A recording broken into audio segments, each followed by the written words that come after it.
Hello everyone, আজ আমি দুপুরে ভাতের সঙ্গে খাওয়ার জন্য আলু চিকেনের ঝোল বানিয়েছি, সেটাই আপনাদের সঙ্গে শেয়ার করছি। প্রথমে ভেবেছিলাম ভিডিওটা বানাবো না, তাই আমি চিকেনটা ধুয়ে লবণ, হলুদ আর সর্ষের তেল মাখিয়ে ম্যারিনেট করে রেখেছি, তো সেটা আমি ভিডিও করা হয়নি। এবারে আমি মশলাটা বানাবো, তার জন্য একটা মিডিয়াম সাইজের পেঁয়াজ কেটে নিলাম, 6-7 কোয়া মতো বড় রসুনগুলো, কোয়াগুলো সেরকম 7 কোয়া রসুন নিলাম, আর একটা বড় সাইজের আদা খোসা ছাড়িয়ে ধুয়ে কেটে দিলাম, আর দিলাম 4টে কাঁচা লঙ্কা, আর দিচ্ছি 2টো টমেটোগুলো একটু লাল লাল হলে কালারটা ভালো আসবে চিকেনের। এবারে একটা দারচিনিকে আমি হাফ করে কেটে ভেঙে দিয়ে দিলাম, আর একটা তেজপাতা ধুয়ে এরকম টুকরো করে দিয়ে দিলাম, 2টো লবঙ্গ, 2টো এলাচ দিলাম, আর 7-8টা মতো গোলমরিচ দিলাম, আর দিয়ে দিলাম সামান্য একটু জল, এতে পেস্টটা করতে সুবিধা হবে। আমি এবারে এটা মিক্সিতে ঘুরিয়ে একটা ফাইন পেস্ট বানিয়ে নিচ্ছি।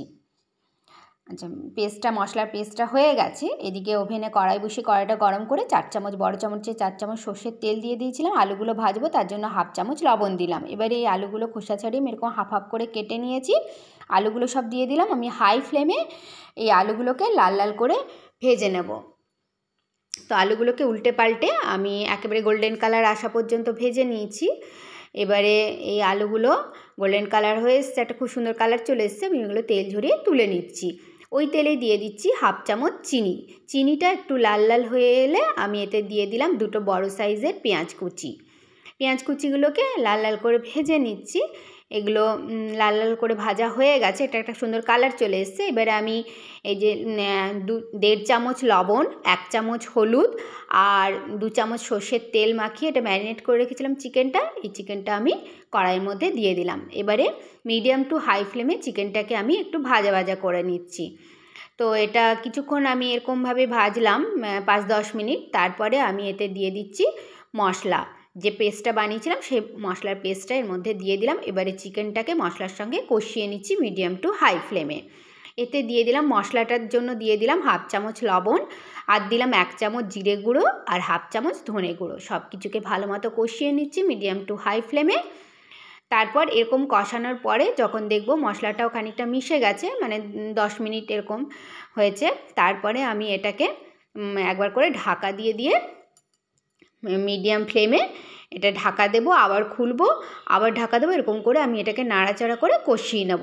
একটু ঢাকা দিয়ে করলে তাড়াতাড়ি চিকেনটা সেদ্ধ হয়ে যাবে, বা ভালো মতো মশলাটার মধ্যে চিকেনের মধ্যে মশলাটা যাবে। তো এরকমভাবে মাঝে মধ্যে ঢাকা দিয়ে নাড়াচাড়া করে আমি করে নিচ্ছি। তো এরকম আবার ঢাকা দিলাম, তার মধ্যে আমি এদিকে ওভেনে বসিয়ে দিয়েছি জল গরম হতে। তো যে বাটিটা আমি চিকেনটা ম্যারিনেট করে রেখেছিলাম সেই বাটিটাতে আমি জল দিয়েছি গরম হতে। এবারে আমি ঢাকাটা খুলে দেখলাম যে এটা ভালো মতো কষানো হয়ে গেছে। এবার যে আলুগুলো ভেজে রেখেছিলাম আলুগুলো চিকেনের মধ্যে দিয়ে দিলাম। এবারে আলু শুদ্ধ চিকেনটাকে ভালো মতো কষিয়ে নিলাম।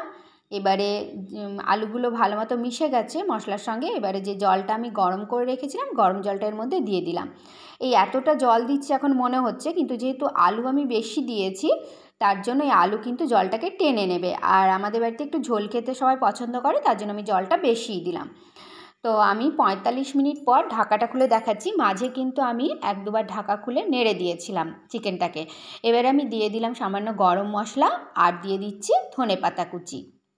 এবারে এগুলোকে আমি নাড়াচাড়া করে মিশিয়ে নিলাম গরম মশলা ধনেপাতা কুচিকে। দেখুন ঝোলটা অনেকটাই কমে এসেছে, আর মাঝে মধ্যে আমি কষেছিলাম ঢাকা দিয়ে, তারপরে 45 মিনিট আরও রেখেছিলাম, তাহলে এটা প্রায় রেডি হয়ে গেছে। এবারে যাতে ধনেপাতা আর গরম মশলার আর মানে যে গন্ধটা সেটা লক হয়ে যায়, তার জন্য আমি 2-3 মিনিট মতো একটা ঢাকা দিয়ে দিয়েছিলাম। তারপরে ঢাকাটা খুলে দিলাম। এবারে চিকেনটা আমার রান্না হয়ে গেছে, আমি এবারে ওভেনটা অফ করে দিচ্ছি। আপনারা এইভাবে একবার হলো বাড়িতে বানাবেন। Thank you so much.